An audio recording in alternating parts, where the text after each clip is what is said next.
আমাদের Instagram theme পেজের জন্য একটি পারফেক্ট ইউজার নেম কীভাবে খুঁজে বের করব তা আমরা আজকের ক্লাসে শিখব। আমি আগের ক্লাসে আপনাদেরকে অনেকগুলি নিশ নিয়ে দেখিয়েছি। ওই নিশ থেকে আমি একটি নিশ সিলেক্ট করেছি। ওই নিশটি হচ্ছে আর্ট নিশ।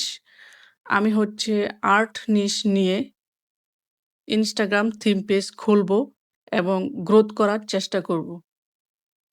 এখানে যে ইনস্টাগ্রাম থিম পেজটি দেখতে পাচ্ছেন এটা হচ্ছে আর্ট রিলেটেড। এই ইনস্টাগ্রাম পেজটি আসলে অনেক সুন্দর, অনেক ভালো একটি থিম পেজ, যে কেউ দেখি ইন্সপায়ার হবে। এবং এই ইনস্টাগ্রাম পেজে অনেক ভালো এঙ্গেজমেন্টও আছে। এখানে লাইক কমেন্ট প্রচুর আছে এবং এর যে ফলোয়ার্সের তুলনায় এখানে এঙ্গেজমেন্ট অনেক বেশি। এবং এই যে থিম পেজটি আছে এটা হচ্ছে অ্যাবস্ট্রাক্ট আর্ট। এই অ্যাবস্ট্রাক্ট আর্ট নিয়ে আমি একটি ইনস্টাগ্রাম থিম পেজ খুলব। তো অ্যাবস্ট্রাক্ট আর্ট নিয়ে যদি একটি থিম পেজ খুলি তাহলে অবশ্যই আমাকে একটি ক্রিয়েটিভ বা ইউনিক নাম নিতে হবে। সেই ইউনিক নামের জন্য আমি চ্যাটজিপিটির সাহায্য নিয়েছি। চ্যাটজিপিটিকে আমি বলেছি যে অ্যাবস্ট্রাক্ট আর্ট নিয়ে আমাকে কিছু নাম দিতে। এখানে ওকে বলেছি, "Could you provide me some creative user name for Instagram theme page?" সে আমাকে অনেকগুলা নাম দিয়েছে। এখান থেকে আমি সবগুলা দেখেছি। এর মধ্য থেকে যে ৩ নাম্বার যে নামটা আছে আর্টফুল অ্যাবস্ট্রাক্টস, এই নামটি আমার কাছে খুব ভাল লাগছে এবং এই নামের অর্থ কী এটাও আমি চ্যাটজিপিটিকে জিজ্ঞেস করেছি যে এটা হোয়াট ইজ মিনিং। সে আমাকে খুব সুন্দর করে এই মিনিংগুলি বলে দিয়েছে এবং খুব ক্রিয়েটিভ, খুব সুন্দর, ভাল লাগছে আমার কাছে সবকিছু। তাই আমি এই নামটি নিয়ে নিয়েছি। তো এই নামটি আমি শুধু নিলেই হবে না, এই নামটি ইনস্টাগ্রামে অ্যাভেলেবেল আছে কিনা, এই ইউজার নেমটি অ্যাভেলেবেল আছে কিনা তা অবশ্যই আমাকে চেক দিতে হবে। এই যে আর্টফুল অ্যাবস্ট্রাক্ট, এই নামটি আমি আমার নোটপ্যাডে নিয়ে নিয়েছি। এটা ফুল নেম আর্টফুল অ্যাবস্ট্রাক্ট এবং এটা ইউজার নেম। এই ইউজার নেমটি অ্যাভেলেবেল আছে কিনা আমাকে ইনস্টাগ্রামে চেক দিতে হবে।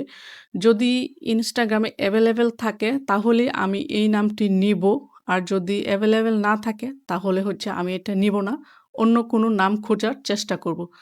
তাহলে চলুন আগে দেখে আসি যে ইনস্টাগ্রামে এই নামটি অ্যাভেলেবেল আছে কিনা। এই নামটি অ্যাভেলেবেল আছে কিনা তা দেখার জন্য আমি আমার যে মোবাইলে আছে, মোবাইলের অ্যাপ থেকে চেক দিব। আমি মোবাইলে চলে যাচ্ছি।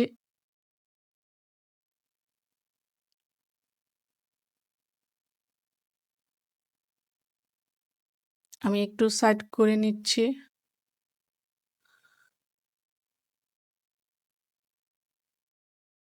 আমি আমার মোবাইল ওপেন করে নিলাম। মোবাইলে আমি ইনস্টাগ্রাম অ্যাপ ওপেন করব।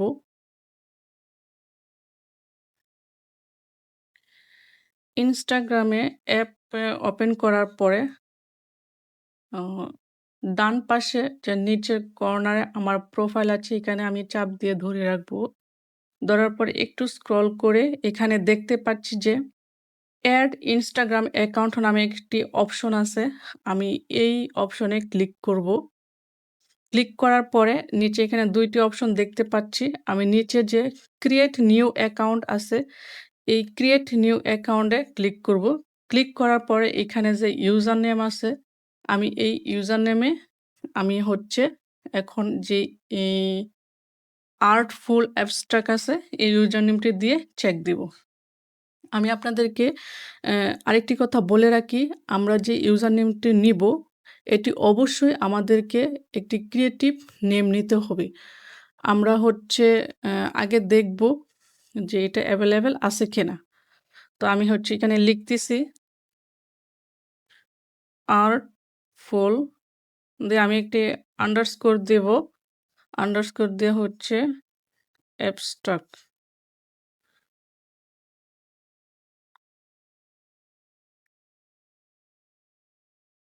আচ্ছা, এই নামটি এভেইলেবল দেখাচ্ছে না। আ আমি এখান থেকে আন্ডারস্কোর উঠিয়ে দিচ্ছি। দেখি তারপর এভেইলেবল আছে কিনা। আর্টফুল অ্যাবস্ট্রাক্ট। স্পেলিং ঠিক আছে কিনা অবশ্যই আপনাদেরকে মনোযোগ দিয়ে দেখতে হবে, খেয়াল রাখতে হবে। আচ্ছা, আর্টফুল অ্যাবস্ট্রাক্ট শুধু আর্টফুল অ্যাবস্ট্রাক্ট এটা এভেইলেবল আছে। তাহলে আমি এই ইউজার নেমটি নিতে হবে। আমি আপনাদেরকে আরেকটা কথা বলে রাখি। আপনারা কখনোই এই ইউজার নেমের শেষে ১, ২, ৩, ৪, ৫ মানে এই নাম্বারগুলা দেবেন না। আপনারা যদি এই নাম্বারগুলা দেন তাহলে যে এসইও ওটা বেশি র‍্যাংক করে না। উম ১, ২, ৩ দেওয়া যায় কিন্তু দিলে এসইওর ক্ষেত্রে আপনাদের অনেক সমস্যা হবে বা এসইওতে র‍্যাংক করবে না। তো যদি এরকম পান, এরকম শুধু নাম পান তাহলে খুবই ভালো, খুবই ভালো। নাম অবশ্যই দেওয়ার চেষ্টা করবেন। আর যদি এরকম না পান তাহলে আপনারা চাইলে একটা আন্ডারস্কোর এরকম দিবেন। যদি পান তাহলে তো ভালোই। এ এরকম দেওয়ার চেষ্টা করবেন। তো ১, ২, ৩ এই সংখ্যাগুলা দিবেন না। সংখ্যাগুলা এভয়েড করবেন। তো আমি এখানে দেখতে পাচ্ছি যে ইউজার নেমটা আছে, এই ইউজার নেমটা হচ্ছে এভেইলেবল আছে। আ আমি হচ্ছে এই ইউজার নেম দিয়ে Instagram অ্যাকাউন্ট ক্রিয়েট করব। তো কিভাবে ক্রিয়েট করতে হবে একটা Instagram অ্যাকাউন্ট সঠিক গাইডলাইন ভাবে সঠিক গাইডলাইন অনুযায়ী তো আমি হচ্ছে এটা হচ্ছে পরবর্তী ক্লাসে আমি দেখিয়ে দিব। তো কিভাবে হচ্ছে একটি পারফেক্ট ইউজার নেম আপনারা আ বাছাই করবেন, এই সিস্টেমটি এখানে আমি হচ্ছে দেখিয়ে দিলাম। আপনারা হচ্ছে আ প্রথমত একটা নিশ নিবেন। সেই নিশ থেকে একটি নাম আ খোঁজার জন্য আপনারা ChatGPT র সাহায্য নিবেন বা নিজেরা যদি পারেন তাহলে তো ভালো। নিজেরা না পারলে অবশ্যই আমার মতো ChatGPT র সাহায্য নিয়ে আপনারা এরকমভাবে দেখবেন। ঠিক আছে তাহলে আ আশা করছি আপনারা এতক্ষণে বুঝে ফেলেছেন। আ তো আজকের ক্লাস এই পর্যন্তই। আমি চলে যাচ্ছি পরবর্তী ক্লাসে। Thank you so much.